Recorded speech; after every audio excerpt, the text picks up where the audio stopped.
And on that, I have to start the recording because that's a great way to start. Yeah, Matar does mean it's actually an Arabic last name, but in Spanish it means murder. Okay, good. I was like, what? All right. So it's just that when it switches to another language, it's great. My daughter's name is actually Arabic. Aisha.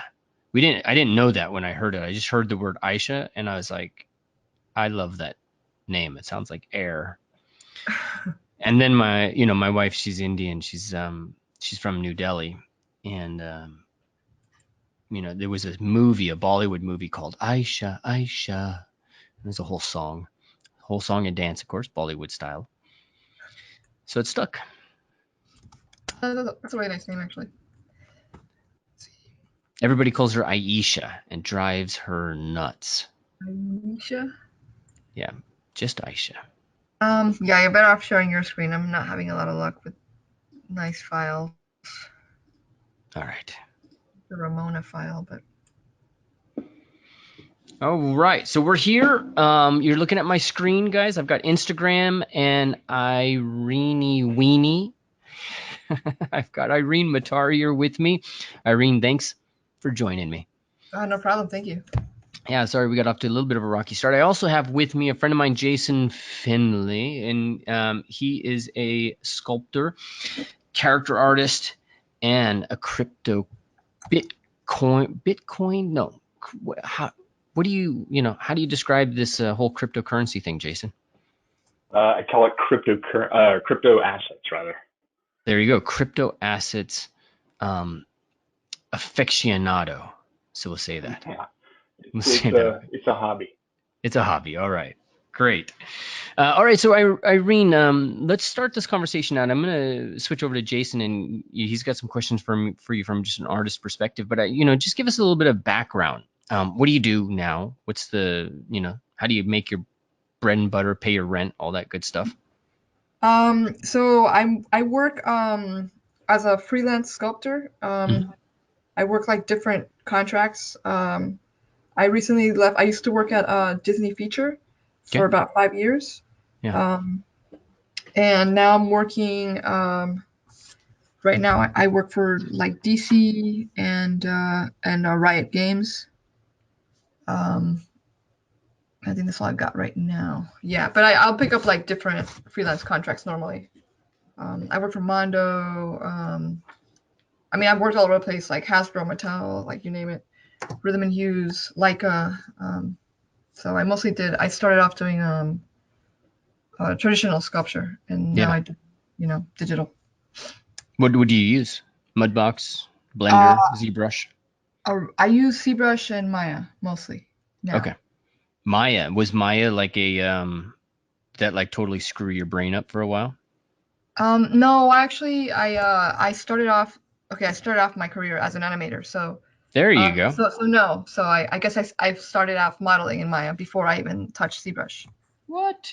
Yeah, What about traditional modeling? You said did you do traditional sculpting? yeah, I did. I was an animator, but as a hobby, I would sculpt in Super Sculpey or Chavant, wax, like you name it. And Um, then that led to a career doing that? yeah, so I was only doing traditional sculpture while working as an animator for films. Man, And you then, went the totally opposite way yeah, people are going. exactly. So I actually knew I had learned how to 3D model like in school, which I had never used those skills. I was like, oh yeah, I know how to model, but I'd rather sculpt. That's awesome. I love that. So what got you into animation to begin with? I mean, I know all the colleges, it's like animation and everybody's animator. It drives me nuts as a sculptor. It's like, what do these animators know? They can't animate anything until somebody builds it first. But, what got you into animation? Originally, well, yeah, it was literally that I was gonna study. I had like nightmares about working in a cubicle when I was growing up, and so I thought like working in art would free me, and like of course, lo and behold, I work in a cubicle. But I was looking at working in graphic design Hmm. mostly, Yeah. and then I found like one of those terrible like online schools, and they were advertising um animation, and I was Yeah. like, well, I love animated movies, so I'm gonna do that. It's more Yeah. drawing, so I went to one of those like art institute schools. Yeah. for animation, and it turned out it was like I mean, it was a terrible idea, but it turned out like good because all the teachers were 2D animators. There was a studio where I went to school in Phoenix, Hmm.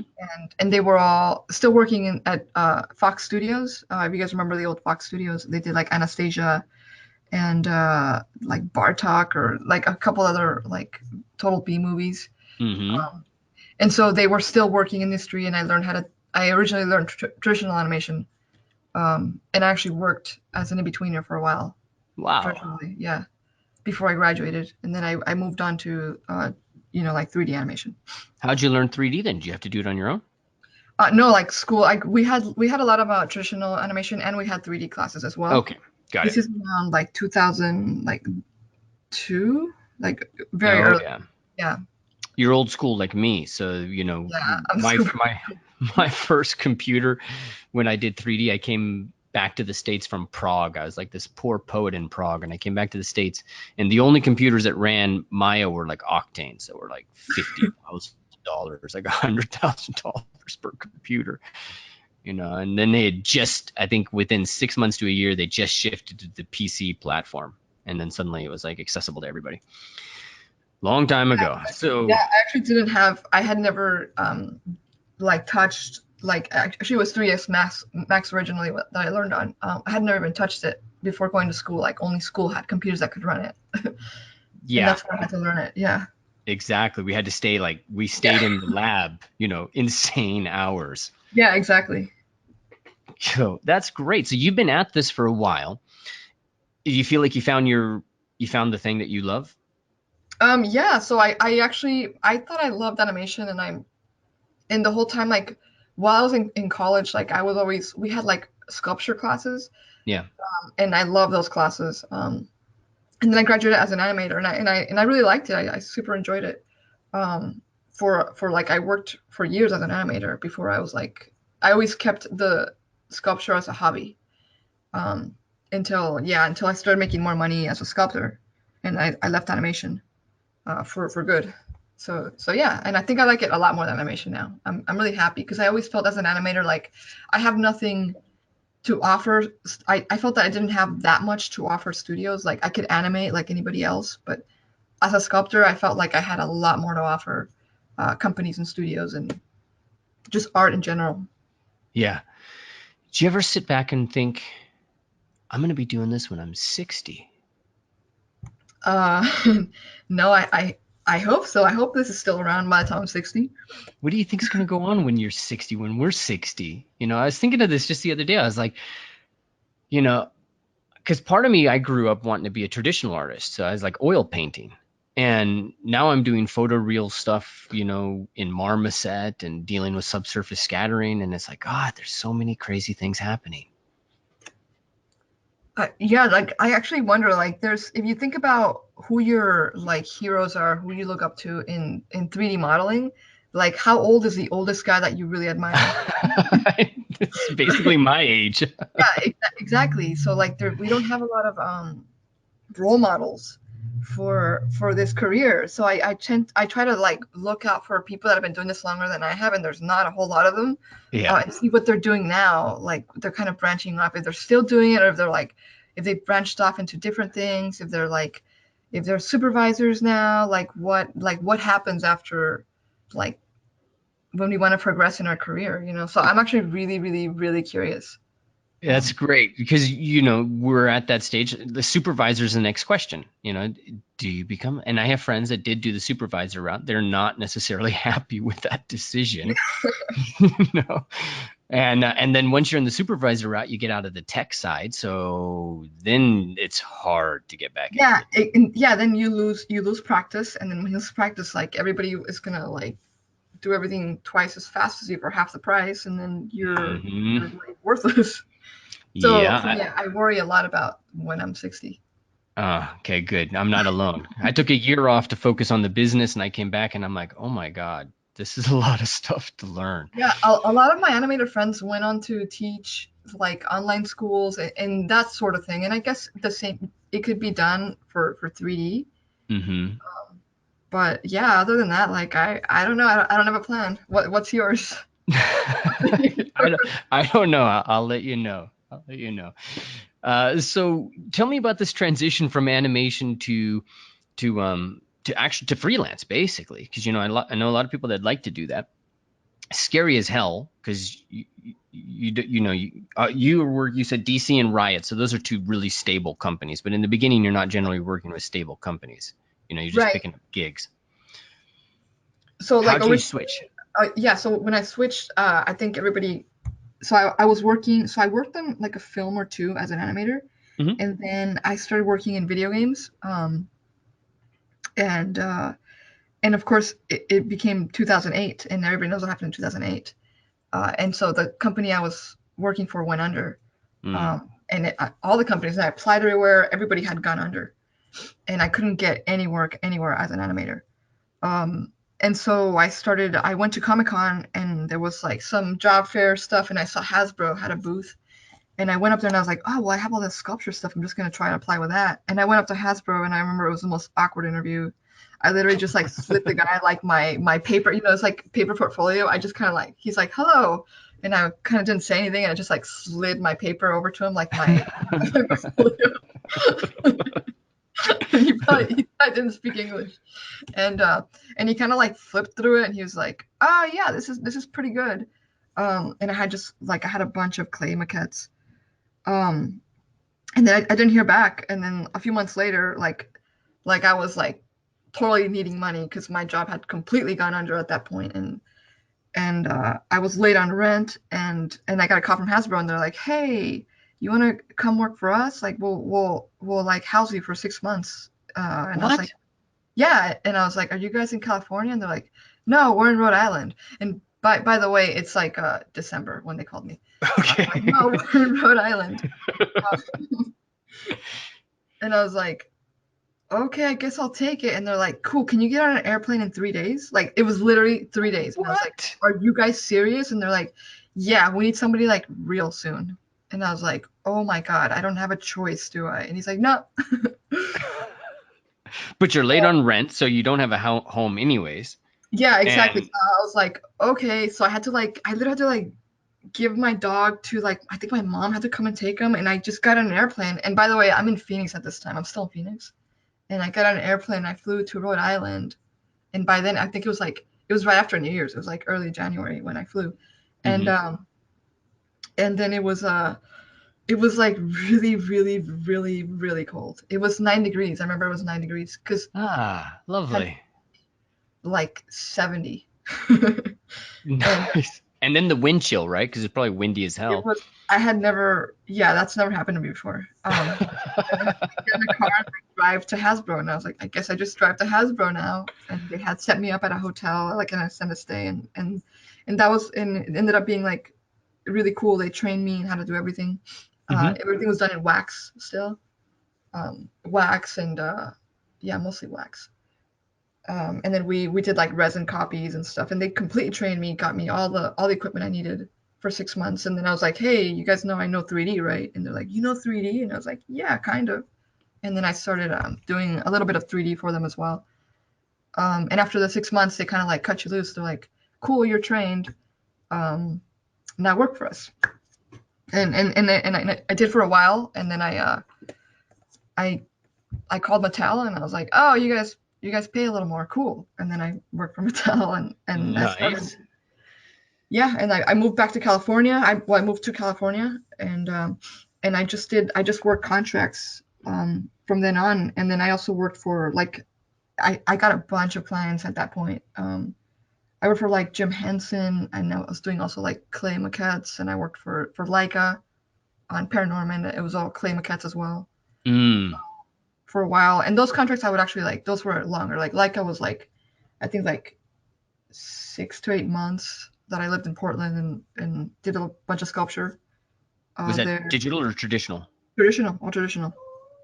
Yeah. And I met like a bunch of other traditional sculptors, and I just started getting a lot of work that way, doing contract stuff. And it was really fun for a while. I really like got the hang of it. I worked on like commercials. I worked on other toys. And then by then the industry came back, and then film was back, and I started working for film again. Um, after like 2011, I started working on top of like toy contracts because the toy industry never really went under. You know, like collectibles and statues went under, and TV and film went under for a while. But then everything came back. And as soon as everything came back, I kind of left toys a little bit. And then I started working, after that, after working like Leica, and I worked on like Disney Infinity figures as well. And then I worked in, I started working for Disney Feature, and then I dropped a bunch of my contracts because they were like a bigger job than I had time for. And so I kept like DC, Mattel, and Disney. And I got too busy and I dropped Mattel as well. And I just had DC and Disney for years. And now now I dropped Disney, and now I have Riot and DC. Yep. So, well, that's great though, because you're in a position to drop. Well, yeah. That's fantastic. And, so that means also as a contractor, if you turn down work, they tend to not like call you back later. Yeah. Lovely. So that's kind of like, sometimes it's not like, if you can't take work, it's like really painful. It's like, oh no, like I can't take you, I'm really busy, and then you're not gonna get a call back next time. A lot of times. How do you have to just reach out to them and keep reaching out to them later on, or is it a bridge burned? No, I mean it's not burn bridge, but like they'll find, if you can't do it, like they're gonna find somebody that can, right? Yeah. Like whoever's the most available, and that's kind of how you survive doing freelance. And now I've kind of gotten like more comfortable though. Okay, so yeah. like a company. Yeah, and you've got the mileage in there, but so if I understand it correctly, your start in this industry really came, back in a time, they don't do this kind of training anymore. Hasbro doesn't do this kind of training anymore, I imagine, or do they? They might. Hasbro's really good about hiring people out of school, because it wasn't just me. Like when I started at Hasbro, I think they had like 3 other like youngish people. Yeah. They had like a kid from high school there too. Oh wow, that's awesome. So they're very like generous about training you and getting you to a good level. The problem with Hasbro is that they burn through them because they don't pay very well, right? So once you have a little bit of experience, you're like, why am I working for you?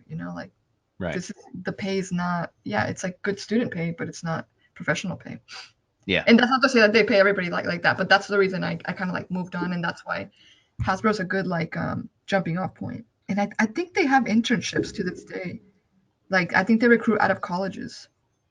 So what do you recommend people do today? If actually, I'm going to pull a question right from Jason. I'm going to pull Jason's first questions. Is like, how do you break into the industry, today with all the dynamics? There's outsourcing, it's global, outsourcing is just another way of saying it's a global marketplace right now. What advice do you give to people in terms of how they just get that first freelance job? Okay, well, now it's a little bit different. Like when I first, the way I got on it sounds like, I just got this contract, but like the way I got the contracts is by walking around like the showroom at Comic-Con or like CTN, or like just with the portfolio in my hand and like literally talking to everybody. And that was back before they took over San Diego. It's probably much smaller. Exactly. This is like around, I did this like, I've been doing this since like 2005 is when I started like kind of coming around with my portfolio, like, oh, look at my work. Would you like me to sculpt something for you for free? And I mean, I don't recommend doing that, but like, that's kind of what I did. I went around and I did, it's more, a little bit more research than that. Like I literally went in and looked up who's in charge of hiring at what company, who's the art director here. And then I went to their booth and I asked for that specific person. And I don't know if you can do this or if it's like weird and creepy and stalkery, but that's what I did. I would look for somebody, go to the booth and be like, is this person here? What time? And a lot of times they'll just tell you because they assume you know them because you know their name. And so I did that, and they're like, come back at 2, and I will like come back at 2, and I talked to this person. And DC actually, I did that with DC. I actually went ahead and sculpted something to show them before I met somebody there, and they saw it and they're like, I guess it looks all right. And then they never talked to me again. They're like, okay, go away. And then did they literally say, yeah, it looks all right? They're like, yeah, I guess it's cool. Like, cool. Thanks for that. Like, leave. And I was like a little bit crushed, but I had like a long list of people to see because I had stalked a lot of companies. So I didn't take it to heart. And then eventually like almost a year later, they're like, "Hey, are you that girl from comic?" Like literally, somebody had What? looked me up. Yeah, like somebody had actually seen. Remember that I had made this. I had made this Batman, Yeah. the Cheeks Batman, with another artist friend of mine. He had Hmm. designed it. I had sculpted it. We had pitched it to DC, and they're like, yeah, okay, whatever, we don't care. And then they call me back, and they're like, "Hey, you saw that Batman? We want to produce it, and we want to pay you to produce it." And I was like, "That's amazing." And they paid me. I resculpted it, and I got like a little bit of work from them here and there, and then eventually I started getting like a lot more work from them, and it was really cool. Wow, that's great. So is that like just an innate ability you have to not take that to heart, or how do you Oh manage no, that? Because I'm I sure was somebody's going to be crushed. That's like, it's like, okay, great. You worked your ass off, and then all right, fuck off. yeah, but you gotta like get used to rejection. I mean, like shoot, like people get rejected all the time. I get rejected all the time. It's just like, all right, well, sucks for you, whatever. Like move on. Like I usually have like a long list of people to kind of like soften the blow. It's like, okay, one guy rejected me, but I have like six other people I've stalked on social media that will talk to me, right? So it's like dating. It's a numbers game, you know? Nice, man. All right, so you just got to do the work. What Yeah. advice do you have for people that are take this personal? Because we're artists, right? It's personal. Um, well, I guess if you can take it as personal as you want, as long as you keep going, you know? Like I guess just like keep working on your own artwork. As long as it looks good to you, maybe somebody else will like it eventually. Yeah. So when you're starting a project, what kind of stuff do you think about? How do you do this? Do you do design yourself? Like we're looking here at your Instagram, and there's the Wonder Woman, the Supergirl, there's the all of this stuff. Gosh, it's just such beautiful work. But what do you think, or even like the Batman that's here?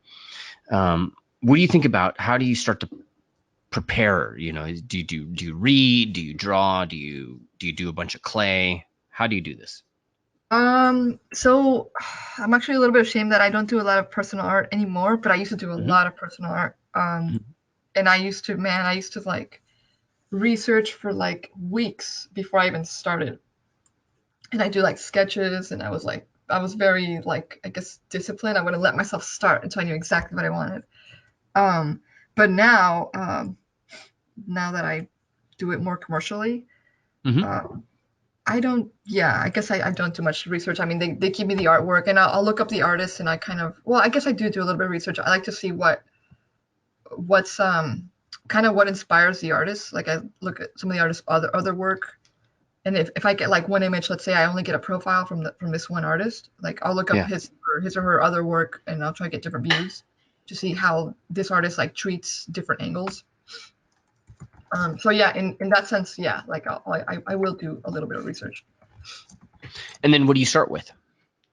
Um, Just going into ZBrush or into some digital sculpting or Maya or so it depends.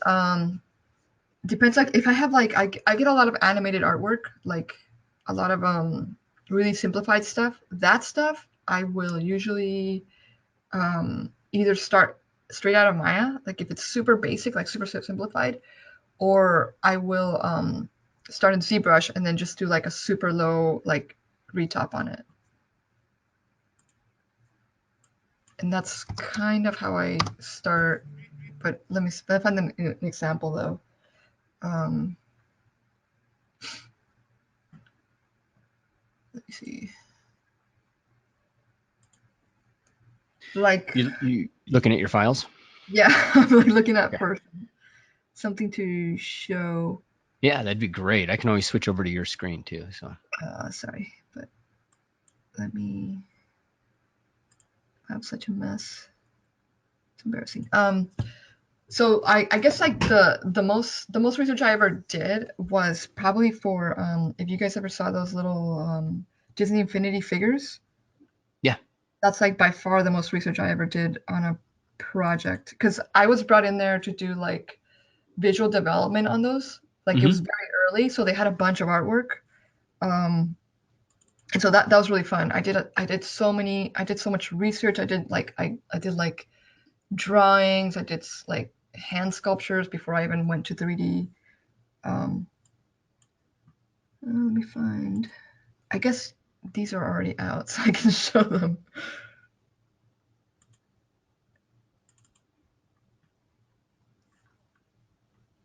So for the Chrissy Sulo project, it's on my Instagram.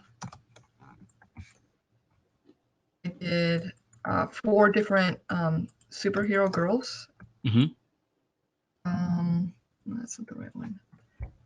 The Chrissy Zulu. The Chrissy Sulo. Zulu. Yep. It's a Batgirl, Supergirl, Hawkgirl, Yep. and Wonder Woman. So for those, the way I did it, I made a base mesh, and I had to use it for. So I started off with like a real base, like stylized, like kind of like doll, Mm-hmm. like with eyes, and because I had to share it across the board, right, like to all the girls, because they're all like kind of the same style. Early on, and I think I did that in ZBrush. I did in ZBrush, retopologized in Maya, and then brought it back to ZBrush, and I did a lot of the accessories I did in Maya actually. What's the purpose of retopology for you, as opposed to just dynameshing and sculpting?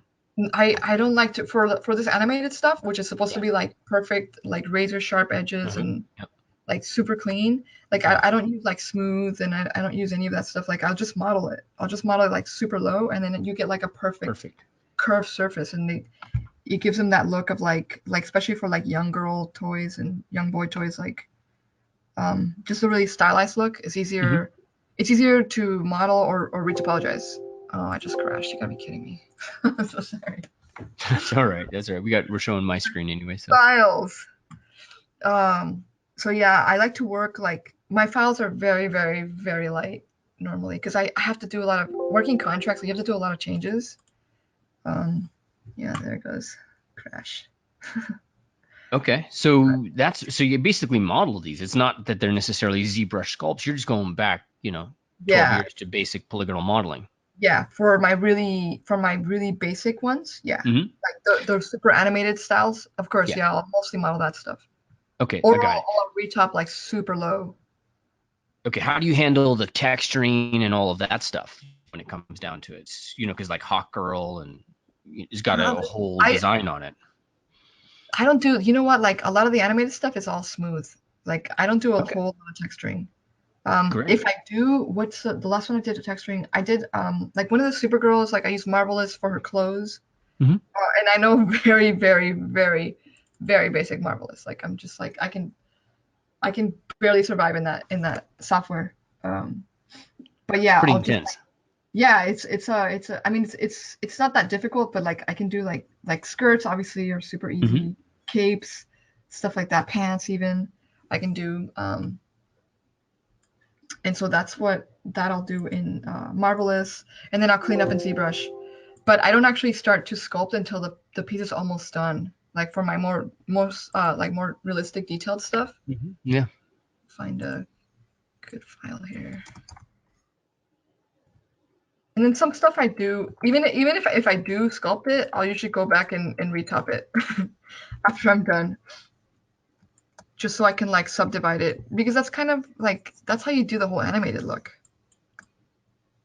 And then at the end, if there's like scribe lines or like more texture stuff, I'll sculpt that at the very end. Okay, I got it. Yeah, because it's so hard to control the surface if you're dealing with, millions of polygons, right? Right, exactly. And even if I subdivide a lot, like I still keep like the super low subdivision. Yep. So if I can find. And like the work I do right now for Riot is I make I don't have any pictures of them actually, but maybe I can show a link to a more recent one I just worked on. Yeah. You can post a link in chat and I'll be able to push that up. I'll post it in chat. So this is the most recent one to come out. This is one of the first things I kind of worked on. Where's the chat?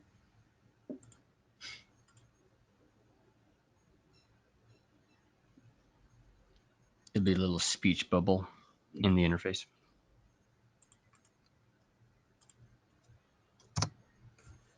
So that's one of the ones. So at Riot, they work with an outsourcer, and they're, I think, like Russia or Bulgaria. They have an outsourcer that they work with, and they do like a ton of work.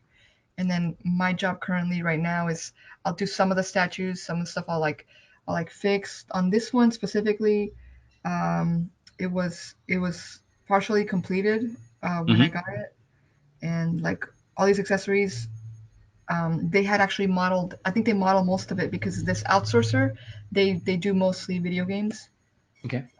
and so it's all very clean and like low poly. And then like the face, I reworked the face and like did some stuff for the hair, and I just kind of like did like a a pass on just on her in general. I usually do some post. I do a lot of post stuff. You get the Um, cleaner form around the deltoids, and yeah, yeah. I'll do like is that the some kind of stuff? anatomy stuff. Yeah, I'll do stuff like that. Like Yeah. more stylized anatomy. I Uh, get a lot of work for doing stylized anatomy. okay, got it. And how important is anatomy in this kind of conversation if somebody's thinking about what they need? Because, and I'll set this up a little bit because, I trained traditionally, I trained in the Pennsylvania Academy of Fine Arts, um, and I learned anatomy and I learned how to draw and all that stuff. But I was in this meeting with somebody who was reviewing a storyboard I did, and it was this foot that steps in this puddle of water, and I was like, shit, how do I draw a splash of water? I'm like, I gotta go get some photo reference. I gotta go, how am I gonna render water? And so I'm in this meeting with this guy, and he's like, and I say, he's like, yeah, you need to put a splash in there, and I'm like, shit. How do I draw a splash? I don't know how to draw a splash. And I'm like traditionally trained. So I ask him, I'm like, how do you draw a splash? And he looks at me like I'm an alien. And on his piece of paper, he just goes and does a little splash. and that's it. Right. So I was overthinking it by, several thousand miles. And so an anatomy is that big land of like, God, you could overthink anatomy, real far. So how important is anatomy, and how do you think about anatomy in this as in creating toys and collectibles and things like that? Like real anatomy. Well, because you've got some solid anatomy in here. I mean, you're not joking around. You got the lat, you got the coming in here for the wall of the rib cage. That pectoralis is coming in beautifully as an insertion right there into the deltoid. Like it's gorgeous anatomy, right? Well, yeah, it's kind of like exaggerated, Mm-hmm. economized anatomy, I guess, Mm-hmm. in a way. And like this style of figure was made. It was already it wasn't created by me. Like another artist created this style. Yeah. His name was, I don't know his last name. His name is Vadim. He's the one that first started this line of figures. And so Yeah. I'm actually trying to like preserve his style in these figures. Yep. And he kind of like does a lot of like sharper edges, and like it's very exaggerated anatomy. I do need to, that being said, I'm getting a little rusty, and like every time I have to do live drawing, I'm like, oh my god, there's so many muscles, I forget, like there's just so many separate muscles. I always just like love them all together, like, ah, screw it, we're just gonna lump all these together here, together here, just like make like more. I just basically simplify the muscles. I mean, you have to know a little bit of anatomy, but I'm not exactly like an expert, right? Right. Yeah. So now if we look at your forearm over here, you've got this clean curve coming into the olecron process. And you've got the extensors and the ridge muscles but the essential element that's here, and I think this is the thing that's important to kind of understand is, it's not about necessarily understanding each muscle, but you got the muscle groups. Like this is beautiful, the way this functions, and you've got the essential elements. So the question here really is, what do people need to study in terms of anatomy, and do you have any advice or tips or whatnot so that they don't just kind of fall down a rabbit hole of 2 years and I now know the extensor carpi radialis brevis, but I don't really have a sense of how to sculpt this as a stylized thing. Does that make sense?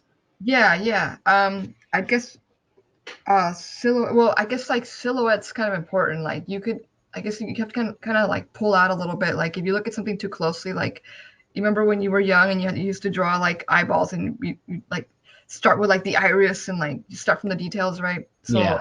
a lot of the way I work is you kind of like just like large shapes, right? You kind of go from big shapes to small shapes, and work that way. Yeah, Like that maybe makes sense. the So puzzle is a giant triangle, and then you break it up further and further and further. got it. You get to however much detail you want. Got it. All right. So that makes sense. So I originally was asking, what are the ways in which you kind of start nowadays? And generally you're given concept, to work with, but you'll start with a basic kind of model. Polygonal modeling sounds like it still figures in pretty big in your process.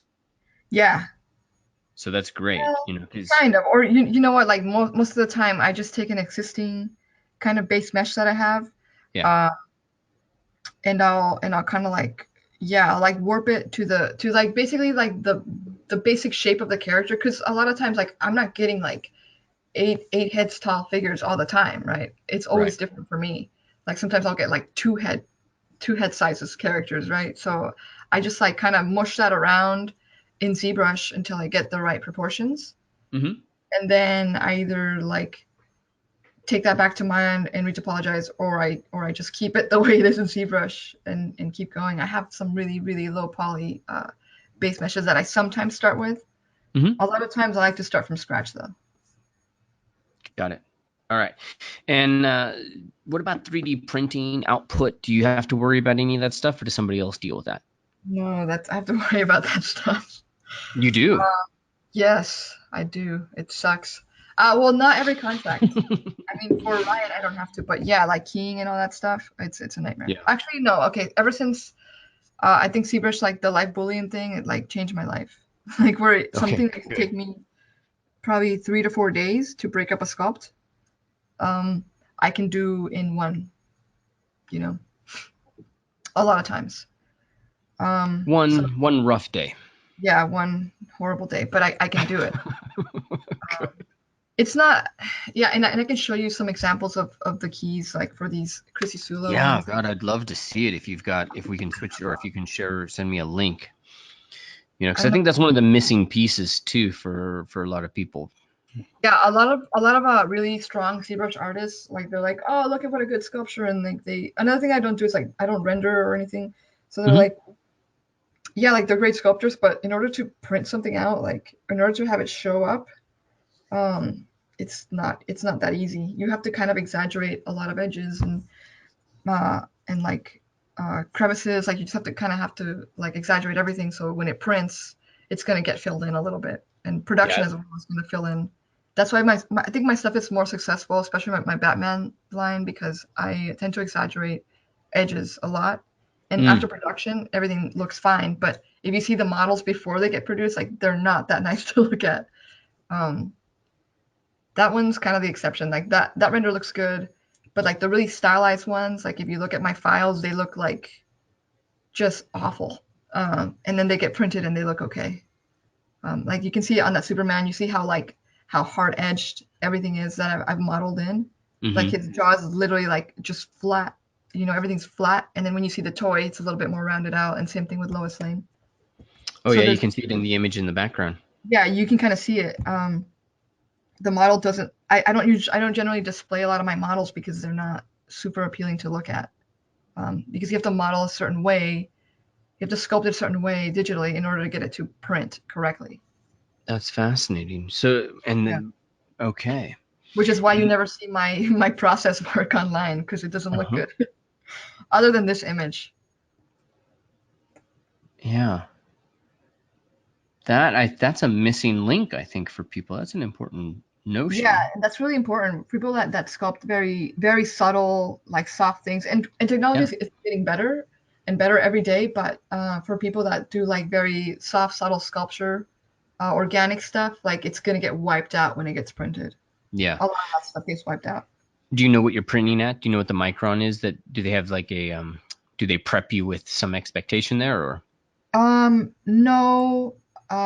Well, I mean, assuming they're gonna use like a super good printer, of course. Yeah. But it's not just print; it's also production. Like Oh, when that's right. they make Yeah. like PVC molds, like all that stuff, it'll just dull every edge that you have. I got it. Yeah. So you Boy, could print it at 10 micron, but you're still going to have to deal with, the mass yeah, production of it. exactly. After that, And so I think that for that reason, a lot of my stuff has been successful um, this whole time because of like how sharp everything is. That's great. Yeah, and that would be a problem for somebody to start out when they're presenting and, they're just like they make this beautiful, clear thing inside of ZBrush, but it's not going to translate into production. Yeah, exactly. And another thing that I do a lot is like if you see all of my like when I submit things for reviews and stuff, like I don't render anything. It's just like flat and it looks awful. So when they put the paint on it, it looks a little bit better and better. So people don't. That's another thing. Like when I do it now, like I'll paint my models as I'm sculpting them, and it makes them look really good. But then sometimes if the painter's not as good, doesn't match it, it makes it look terrible. So I try to keep my sculptures like mostly gray, and like just not very appealing. And so I have to force myself to make it super appealing to myself because it's so boring to look at. And I think it makes for like a better product in the end when it's printed. I love that. I feel like I kind of learned a little bit of a secret in there that, people don't talk a lot about. It's just ZBrush and sculpting, and, people spend all this, like maybe the subtle differences between the zygomatic and the cheek fat. But, it's just such a simple plane that you put in there. Yeah. I just just put a big old edge in there. I use a lot of pinch. Okay. Got it. So who inspires you? What inspires you? Like artists, as far as artists? Yeah, or how else do you get your inspiration and your kind of motivation, because this is an art field, so you got to have the passion and the love for it, right? Oh my God. Well, like basically it's kind of the way I like consume artwork. Like I'm always like on Twitter and Instagram, and I'm always like looking at I have a lot of artists that I follow. Yeah. Online. I love like Babs Tarr and like Otto Schmidt. God, like I there's so many designers that I like, artists, illustrators that I follow. And every time I see like a really good image, I'm like, oh my God, I want to sculpt it. Like, so I have a lot of like 2D people that I like really, really, really like admire. Bruce Timm, obviously. And then I have like there's an artist, if you see below the Wonder Woman and Supergirl, there's a like that's my last personal piece, the Katrina with the guitar, the little girl playing the guitar. I guess that's kind of the most recent personal piece. That's based off an artwork by Raul Trevino, and he's like a friend of mine now, but like I didn't know him before. I just saw his artwork and I was like, oh my God, I love your artwork. I have to sculpt it, and I like went ahead and sculpted it. And then he liked it and he gave me some pointers, and then we produced the figure and we actually sold it. Oh, no way. Yeah. We sold it after the resin kit. Okay, and how do you sell these? Do you go into conventions? Do you Kickstart? How do you get that out? No, it was just like a small, like I still know how to like, we just did it like very old school garage kit. It was 3D printed by a friend of mine, James Marsano. I'm gonna like name drop. He 3D printed it for me. I cleaned it up, and we took it to a mold maker, and they made copies. And we took it to a painter, and the painter obviously made like the painted copy you see now. And then we sold it. We sold it last year at Wonderfest. This year at Wonderfest in Japan. Great. How'd it go? I think it went well. We only made I think like 20 copies of it. Yeah. Like we didn't make that many copies because it's like super old school. We didn't plan on like doing like a huge like sale of it or anything. It was just something that we both kind of liked and we're like, oh, let's try this. This is fun. So do you do conferences often, like Wonderfest or any of those things? Yeah, I do like a lot of conferences. I like all the Comic-Cons. Are you in Comic-Con San Diego? Yeah, I do Comic-Con San Diego, like WonderCon, CTN, DesignCon, Pasadena. Well, it's in Anaheim now. And you get a booth or like a table, I think, artist table for those? No, not usually. I don't usually get tables, but I do like I've done a few panels as well. There's I like to visit all of them. I do have a table at Wonderfest. That's the one that we do that I do sell things at, but that's in Japan. Does it help your career to do that and to have those booths or all of that stuff? Or the one in Japan, no, it's kind of like just a thing, a Japanese thing. Because I'm a big nerd. I mostly spend money every time I go to a convention, I mostly spend money. I don't know who I'm kidding. I tell my tax guy that it's for work and that's gonna help my career, but it doesn't. I just spend a ton of cash buying Okay, sculptures and art prints. that's great. Is it, it works with the tax guy. He just needs to hear the words. Oh yeah, I also do like the ZBrush Summit. Like I do a lot of them. I have a lot of friends in the industry, and I often don't see them all the time, so I have to go to a lot of these to meet up with friends and to like buy more artwork that I don't need. Great. Get you out and away from the desk. And Jason had one more question. I think it's pretty interesting just to ask at this point. Is there much more traditional work jobs out there? Is everything digital, or is there a mix? What is your experience now in today's marketplace?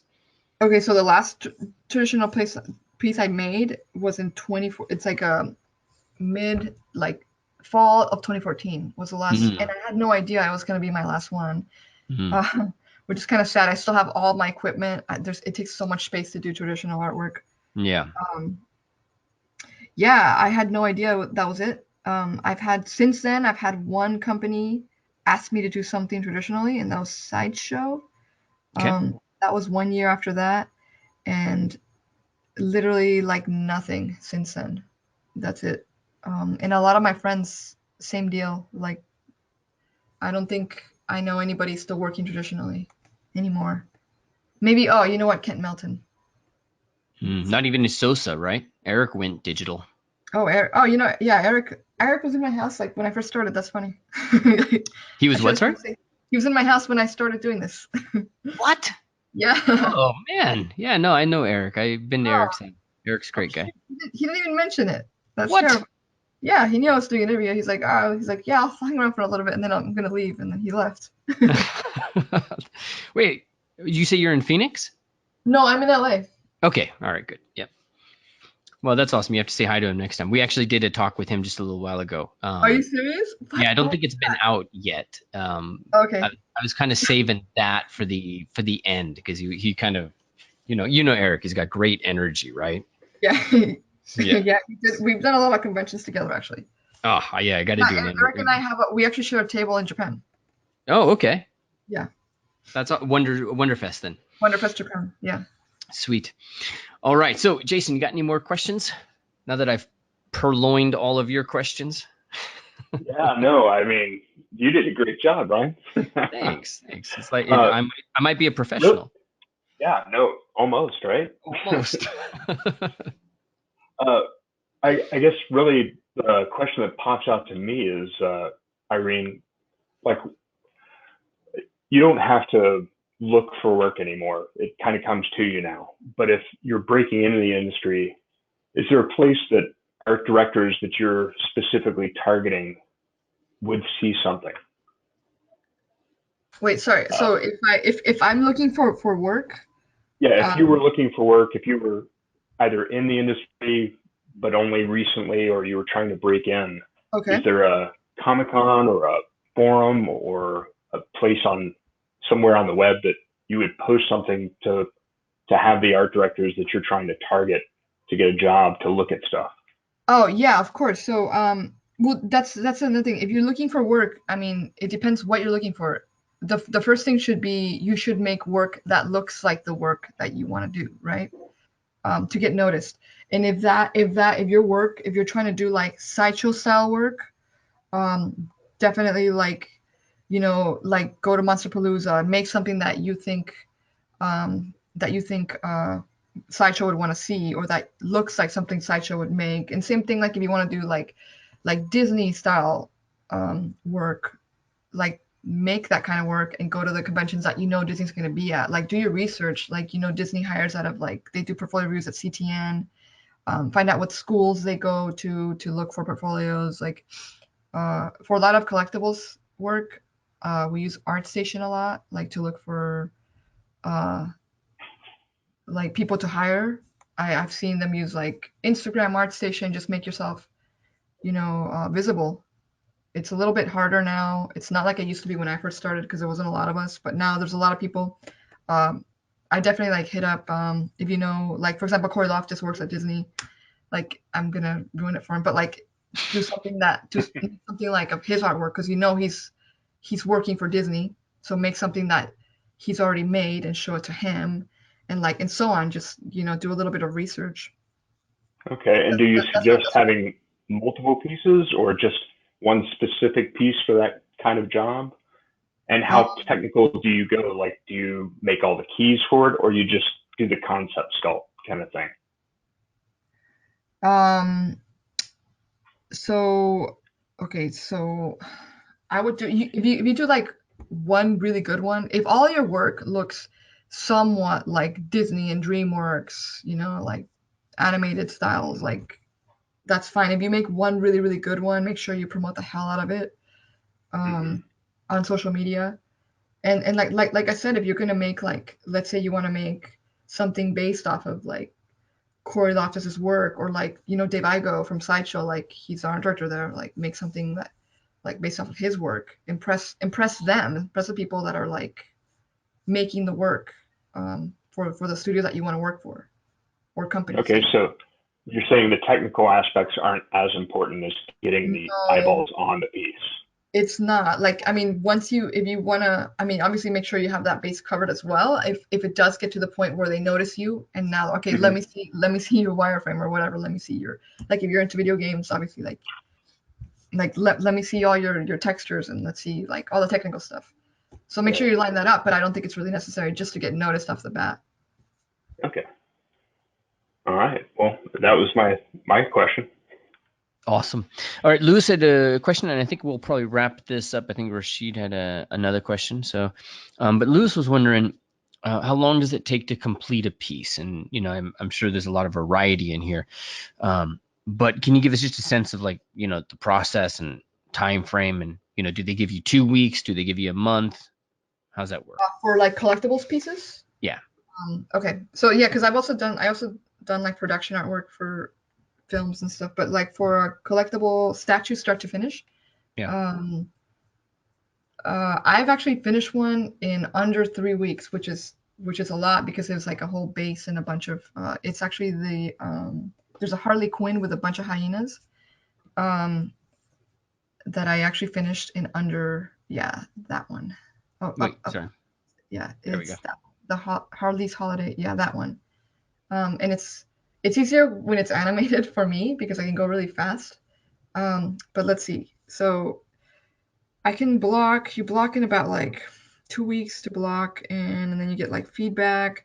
It ends up being more like uh, at least 6 weeks. And then it's like another week to kind of, because once they say like, cool, it's approved, and on a statue, you have to like key and cut it up and like do a bunch of other stuff to make it work, finish whatever texture work you're doing. Like it takes like maybe, I would say like 6 weeks for something easy, start to Mm-hmm. finish. Harder projects, like big statues, quarter scale statues, they usually go like 8 months, 9 months. My longest project I did for Mondo, and it was like a year and 2 months. Um, so Wow. it's actually not a lot. It's not a lot in your control. A lot of the times it's the art directors or the designers. It's just how long it takes them to approve it. Mm-hmm. Um, and some of those like Batman figures I've made in like less than 2 weeks because they were rushed. And that's kind of how you make more money, by the way. If anybody's like when you have like rush jobs and then you finish and it's got to be done at a certain date, that's actually a really nice job because you're going to get paid quicker than if you sit there and noodle on something for like 2 months. Like you're just wasting money at that point. So if you can get like those rush jobs and they pay out quick, Mm-hmm. it's a beneficial thing. So are you dealing with mostly flat rate then? The way pay works right now, Yeah. um, for collectibles and statues, yeah, it's project pay. It's definitely mostly project pay. Um, Okay. but I've worked a lot of like in-house jobs. I'll do like a day fee. I'll do a weekly contract sometimes for like, I think it's stop motion. I was doing like weekly or daily. Like if I set foot in the studio, they have to pay me my full rate. Mm-hmm. Um, yeah, so I've done all sorts of. I've done hourly for Disney. I was hourly. Um, so yeah, I've done all sorts of different pay, different ways of pay. That's awesome. Irene, thank you so much for spending this bit of time with us and giving us this insight. Yeah, this was great. Thanks a lot, Irene. Oh yeah, sorry. That for the last question. Usually trending. We look at trending. Rashid, you're referring to Rashid. So on ArtStation, do you look for specific tags or just the trending page? Thanks for picking that up. I forgot. Yeah, Or sorry. pick page. I just saw that now. So I personally like I will occasionally hire people to work for me. And I do trending, but I can say that like for things like Riot, a company like that where it's very important that they know that that their IP, I will do specific tags. Like I'll look up like Riot characters specifically on ArtStation. And if people have done like fan sculpts or whatever, that's mostly what we pick out of. Oh, cool. Yeah. That's great. All right. Well, I think we've learned a ton. So you guys, Instagram is going to be the best place to follow Irene. You see Irene Weenie, Irene Matar. I love that over there at Instagram. I will update. I'm planning on updating my ArtStation. It's been like a kind of a busy year, and yeah, so Cool. I will update that more. All right. Well, again, thank you so much for spending the time. Say hi to Eric for me next time that he just wanders in. It was great to talk to you guys. All right. Take care of yourself. Thanks. Thanks so much. Thanks, guys. All right. Bye.